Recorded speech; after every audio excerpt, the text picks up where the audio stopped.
Hello, good morning, good evening, and good night.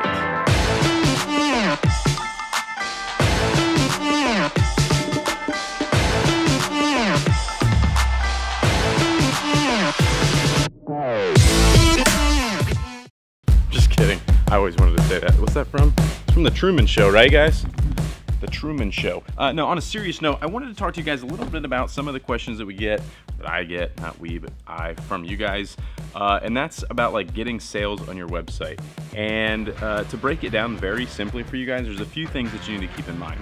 One, it's all a numbers game, right? So the more people you get to your website, the more people are likely to add things to cart, which means the more people are likely to make a purchase. So the name of the game in this whole equation is sending more traffic to your website. And I don't mean like your mom and your cousin and your best friends and those people just coming to your website. Those aren't people who are likely to make a purchase. You want good qualified traffic that's going to be relevant to the product that you're selling or to the services you provide or whatever the case is. And you want to try to get as much traffic as you can for as cheap as possible. Now, with that said, you don't always want to look for the cheapest traffic because the cheapest traffic isn't always the most qualified traffic.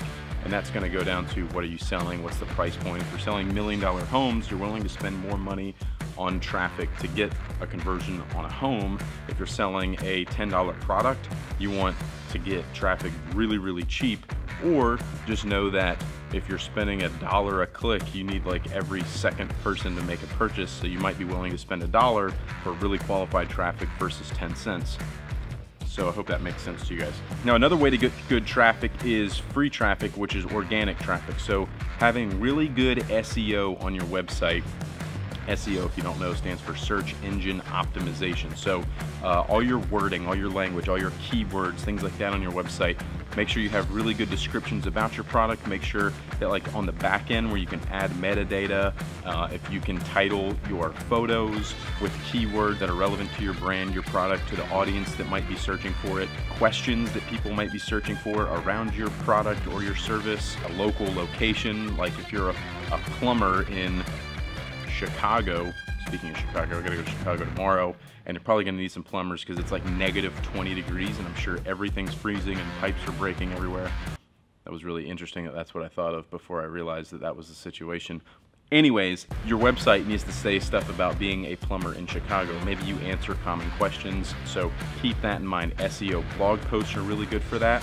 Doing keyword searches, there's tools online for that. Some of them are free.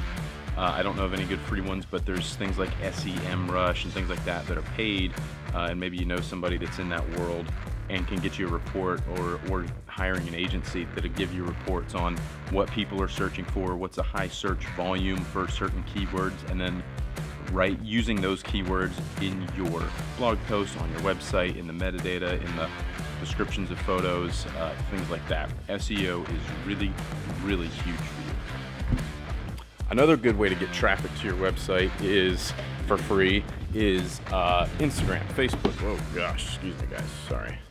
Instagram and Facebook for free, right? So you're making posts, you're using the hashtags, you're taking advantage of the hashtags that other people are using. So you're going into hashtags, you're finding people who are making posts, you know, that's relevant to your audience and about those products and about your brand or things related to your brand and things like that. So use Instagram to your full advantage. Again, if you're a local business, you guys have heard me say it before.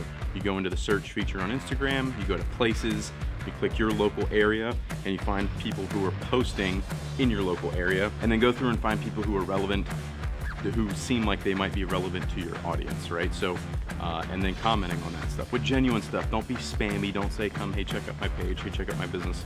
But if you're genuine in the photos that you're liking and what you're commenting to people, that puts your brand in their phone. They get a notification that your brand liked their post or whatever, or you commented, and that might intrigue them to say, hey, who's this person? They go to your profile, oh, they have this website or the store, they sell dog products, and check this out, blah, blah, blah. And then they go to your website. So then hopefully you have the Facebook pixel on your website. You can retarget them with ads later, so on and so forth.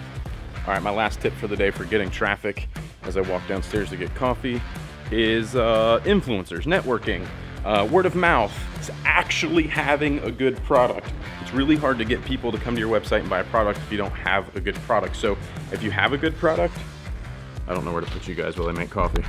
If you have a good product and you're selling it to people, and it's awesome, they'll tell everyone else about it. So that's a big bonus.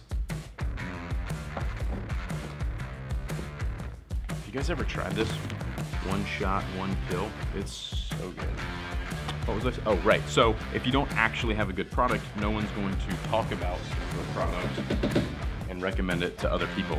So have a really good product, constantly be refining your product, and that'll help get word of mouth referrals. It'll get reviews, which is social proof that have something good to sell. Holla. That's what I'm doing.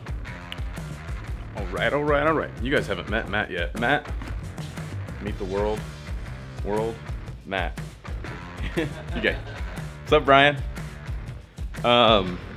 Matt's like my best friend in the whole world, and we just hired him to help us do some customer service stuff because he needed a change in his life. So I'm super happy to have him here. Yeah, so like I said, I'm going to Chicago tomorrow. It's -20 there today. It's like literally Antarctica cold.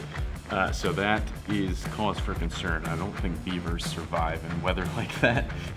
But it's supposed to warm up to a whopping 0 degrees tomorrow for us to arrive. This is a Shopify event. You guys have heard me talk about the Chicago Shopify event. So I'm speaking there. There for like hours.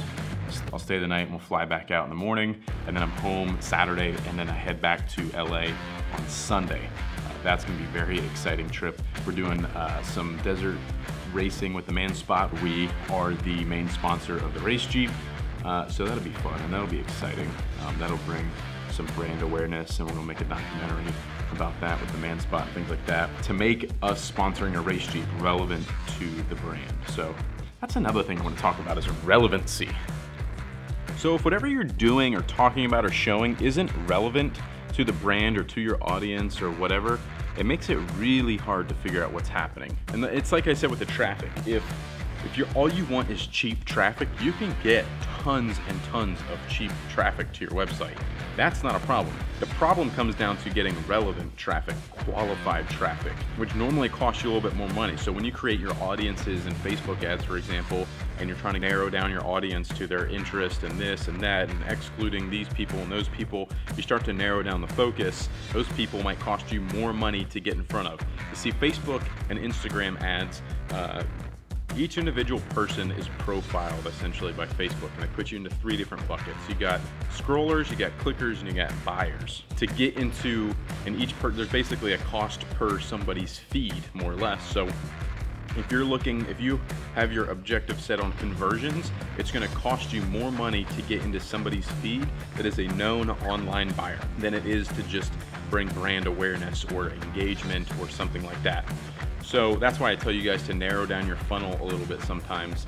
And this doesn't always work for everybody. Everything's different per brand and per audience and things like that. But if you can get engagement up, if that's paying for engagement, organic engagement, and then retarget those people who've already engaged with your brand with traffic or conversions or whatever you're trying to accomplish, then those people are more qualified to send a conversion ad to because they've already been exposed to your brand. They're familiar with the product you sell. They engaged with the post. Like they're already warmed up to who you are, what you sell. So they're more relevant to send conversion ads to. Because sending a conversion ad to cold traffic isn't always the best idea. Sometimes it works, sometimes it doesn't. That's where you have to kind of play with things. But cold traffic typically doesn't convert because you need those 7 to 14 impressions of your brand before they're willing to purchase. So you have to hit them over and over and over, whether that's the first engagement or the traffic or the retargeting or the whatever, abandoned cart emails. Like you need those impressions before they're willing to take their wallet out of their pocket and give you their money, hoping that you actually send the product that you have on your website to sell, which is where you get social proof and reviews so that people can see, oh, this is legit business. They're not just going to take my money and run with it, things like that. That is a barrier to entry with online shopping, big time. I really feel like this video might be kind of all over the place, but I wanted to, oh God, I don't want to spill my coffee. Okay. So I really feel like this video might be kind of all over the place, and I apologize about that. I just wanted to get something out to you guys before I do all this traveling. I've got a meeting in a little bit with a buddy of mine with some graphic design stuff. So I'm gonna give you guys 3 tips from a graphic designer around graphic design, what you should do, what you shouldn't be doing, things to keep in mind. We'll see what Will brings us with that. How you doing? What's up, dude? How are you? Not bad. Good. Guys, meet Will. Will, it was good to see you. Good to see you, man. Thanks for coming by. It's not, you know what? It's not that cold out here, right? It's nice. Chicago's gonna be a different story. If I make it there, they could cancel the flight. I might take my boosted board to the gas station to get a little snack. Well, turns out it's a little too cold for boosted boarding, so I stayed here. I didn't go anywhere. I'm just gonna wrap things up here, guys. I hope that all of the things that I said make sense. I hope you got a few quick, cool little tips. I'm gonna go pack up, get ready to head to Chicago to the Shopify event, and then I'm headed to LA for some desert racing. It's gonna be a really crazy change of climates over the next few days. I might put my body in shock. Anyways, guys, hit the thumbs up if you like this video. Subscribe to the channel if you aren't already. And I'll see you guys in Chicago. Peace.